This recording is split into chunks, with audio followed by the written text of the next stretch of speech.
Hello नमस्कार जय हिंद साथियों। आप सभी का परीक्षा पूरी पर मैं रामप्रसाद सिसोदिया हार्दिक स्वागत करता हूं। तो जैसा कि आप देख पा रहे हैं, डीडीए दिल्ली डेवलपमेंट अथॉरिटी में 1782 पोस्ट आ चुकी हैं।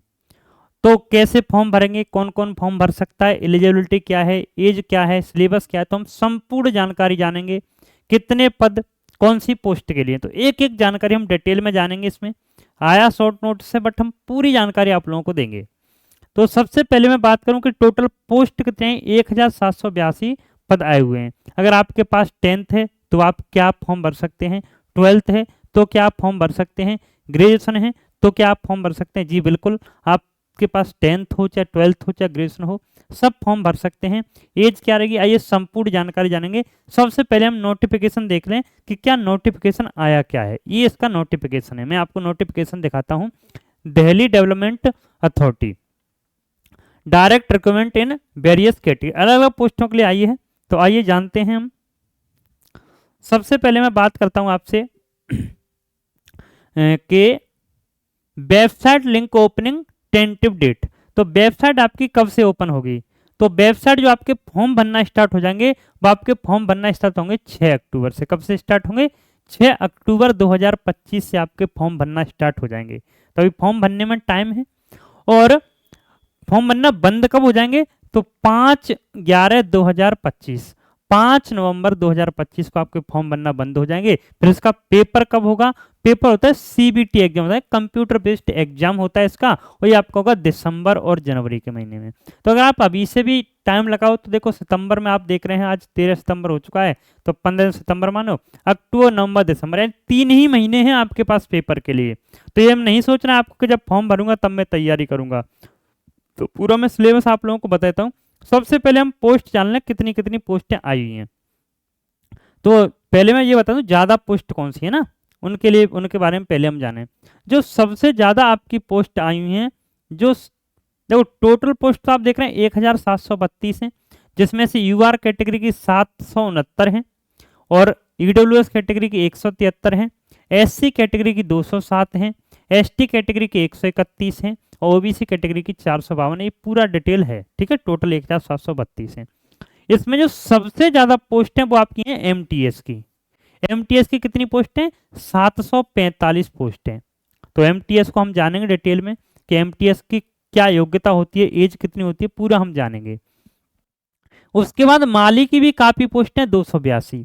इसके बाद जेएससी की बहुत अच्छी वैकेंसी होती है, जेएससी कितनी 199 पोस्ट है। उसके बाद पटवारी की, और पटवारी कितनी 79 पोस्ट है। आइए और जानते हैं कितनी कितनी है, किसकी पोस्ट है, और हम सबको जान लेते हैं अब, है ना। अब मैं पूरा शुरू से बताता हूँ। अब आप देखेंगे जो असिस्टेंट डायरेक्टर की है, असिस्टेंट डायरेक्टर की, अब डायरेक्टर की आपकी एक पोस्ट है। असिस्टेंट डायरेक्टर जो सिस्टम वाला है उसकी 3 पोस्ट हैं, ठीक है। और असिस्टेंट एग्जीक्यूटिव इंजीनियर की 10 पोस्ट हैं, ठीक है। असिस्टेंट एग्जीक्यूटिव इंजीनियर की कितनी पोस्ट हैं, ये इलेक्ट्रिक वाले की 3 पोस्ट हैं। ऐसे असिस्टेंट डायरेक्टर की कितनी पोस्ट है, 15 पोस्ट हैं। लीगल असिस्टेंट की कितनी पोस्ट है, 7 पोस्ट हैं, ठीक है। ऐसी प्लानिंग असिस्टेंट की कितनी पोस्ट है, 23 पोस्ट हैं। ऐसे ये 9 पोस्ट हैं। प्रोग्रामर की 6 पोस्ट हैं। जूनियर इंजीनियर की भी अच्छी पोस्ट है ना। अगर मैं जूनियर इंजीनियर की बात करूं, जूनियर इंजीनियर सिविल वाला है, इसकी 104 पोस्ट हैं टोटल, ठीक है। जूनियर इंजीनियर इलेक्ट्रिक वाले के और मैकेनिकल वाले की, इनकी 67 पोस्ट हैं, ठीक है। और सेक्शनल ऑफिसर की कितनी पोस्ट है, 75 पोस्टें हैं। हॉर्टिकल्चर वाले की है ना, हॉर्टिकल्चर वाला। और नायब तहसीलदार की कितनी 6 पोस्टें हैं। और जूनियर ट्रांसलेटर ऑफिशियल लैंग्वेज की 6 पोस्टें हैं। असिस्टेंट सिक्योरिटी ऑफिसर की 6 पोस्टें हैं। और देखते हैं हम,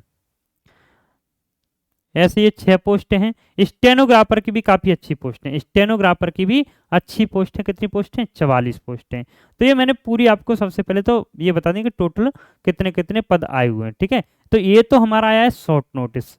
अब शॉर्ट नोटिस में तो केवल वैकेंसियों के बारे में बताया गया है, यही बता दिया है कि कब आपका पेपर होगा, ये सब जानकारी तो हमें मिल गई।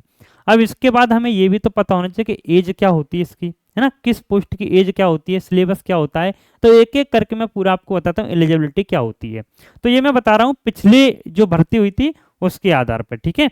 अभी आपका डिटेल नोटिस आ जाएगा तब और देख लेंगे। वैसे जो मैं पिछली भर्ती के आधार पर आप लोगों को बता रहा हूँ, इसमें ज़्यादा चेंजमेंट देखने के लिए नहीं मिलेगा, पर फिर भी हम जान लेते हैं, ठीक है।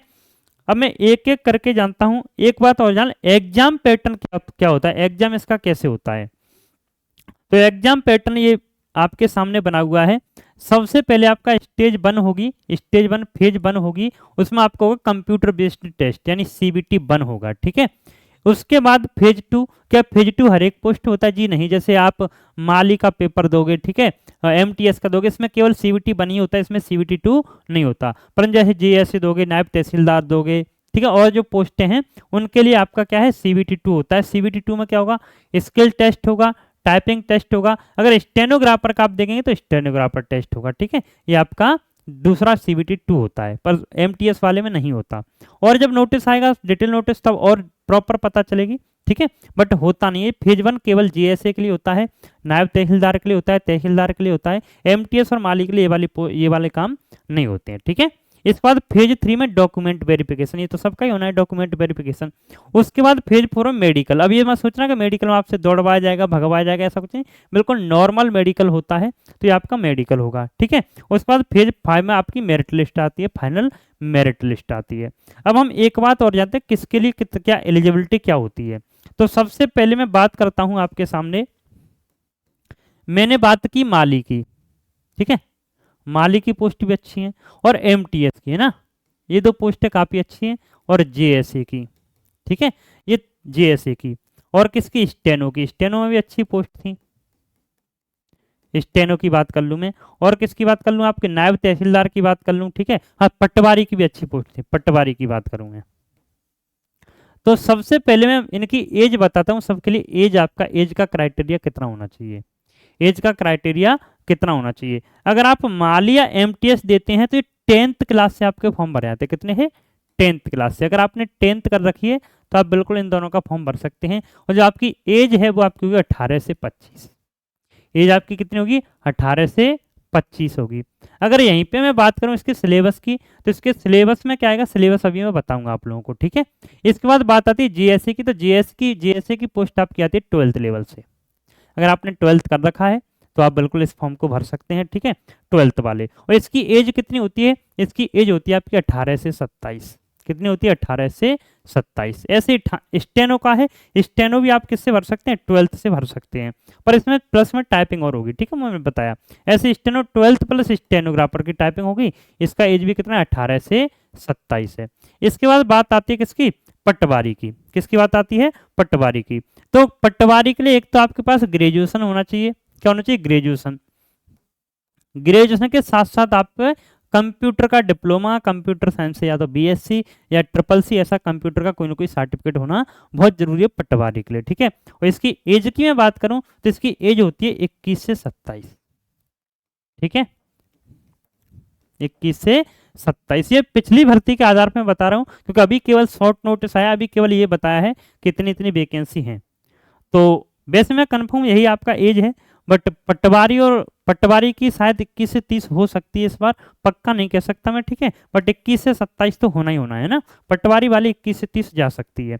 इसके बाद नायब तहसीलदार की, ठीक है, ऐसे ही नायब तहसीलदार में ये भी, उसमें भी ग्रेजुएशन चाहिए। तो ये हमारी पोस्ट हो गई। अब पोस्ट के बाद हम किसकी बात करेंगे, पोस्ट के बाद बात करते हैं हम सिलेबस की। किसकी बात करते हैं, सिलेबस की बात करते हैं। तो अगर मैं माली की एमटीएस की बात करूं तो इसमें मैथ आएगा आपका, ठीक है, रीजनिंग आएगी, जीएस आएगी, और इंग्लिश आएगी। वही जो आपका एसएससी वाला सिलेबस होता है उसी पैटर्न पे। अगर आप किसी भी एग्जाम की तैयारी करें नॉर्मल, तो वही आपका सिलेबस है, मैथ, रीजनिंग, इंग्लिश, जीएस, ठीक है, ये आपका सिलेबस होता है। प्लस कंप्यूटर और बढ़ जाता है थोड़ा बहुत, ठीक है। तो यही आपका सिलेबस होता है किस किस के लिए, माली के लिए, एमटीएस के, जीएस और स्टेनो, इन सब का आपका यही सिलेबस रहता है। सिलेबस के बाद अगर मैं आगे की बात करूं आपसे कि तो आपको तैयारी कैसे करनी चाहिए। तैयारी जैसे अगर अभी हमारी मैथ की क्लास चल रही है ना, उससे आप पढ़ सकते हैं, मैथ आपका कवर हो जाएगा। रीजनिंग की क्लास चल रही है, उससे आप पढ़ लो, कवर हो जाएगा।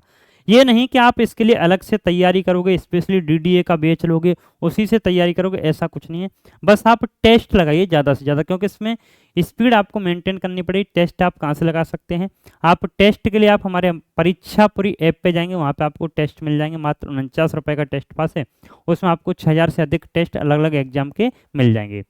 और डिटेल नोटिफिकेशन आएगा तो हम आपको डिटेल वीडियो बता देंगे। इसके लिए आप हमारे परीक्षा पूरी टेलीग्राम चैनल को ज्वाइन कर लें, जिससे आपको हमारे सारे नोटिफिकेशन मिलते रहें, और यूट्यूब चैनल को सब्सक्राइब कर लें। जैसे ही आगे कोई नोटिस आएगा इस भर्ती को लेके तो मैं तुरंत आप लोगों को अपडेट करूंगा। मैंने सिलेबस भी बता दिया है, एज भी बता दी है, ठीक है, और क्वालिफिकेशन भी बता दिए। जो जो चीज़ मैंने लिखी थी थंबनेल पर एक एक पॉइंट आप लोगों को बता दिया, ठीक है। कैसे कैसे पेपर होता है हमने एज के बारे में भी जान लिया, एलिजिबिलिटी के बारे में भी जान लिया, सिलेबस के बारे में भी जान लिया, और सबकी पोस्टें भी जान ली कितनी कितनी होती हैं, ठीक है, कितनी कितनी पोस्टें आई हुई हैं, सिलेबस क्या है, पूरी की पूरी हमने डिटेल जान ली है। अब सबसे बड़ा डाउट बच्चों के अंदर एक आ सकता है, क्या डीडीए का फॉर्म अदर स्टेट वाले बच्चे भर सकते हैं? जी हाँ, बिल्कुल अदर स्टेट वाले बच्चे भी डीडीए के फॉर्म को भर सकते हैं, तो घबराने की जरूरत नहीं है। कई बच्चे सोच रहे हैं कि मैं तो उत्तर प्रदेश से बिलोंग करता हूं, मैं तो बिहार से बिलोंग करता हूं, मैं तो झारखंड से बिलोंग करता हूं, मैं तो राजस्थान से बिलोंग करता हूं, मैं तो एमपी से, मैं तो पश्चिम बंगाल से, और किसी राज्य से आप कहीं से बिलोंग करते हैं, पंजाब से, हरियाणा से, तो आप डीडीए का फॉर्म भर सकते हैं। ठीक है, तो आज के लिए हम इतना ही रखते हैं, मिलते हैं नेक्स्ट क्लास में। धन्यवाद, थैंक यू।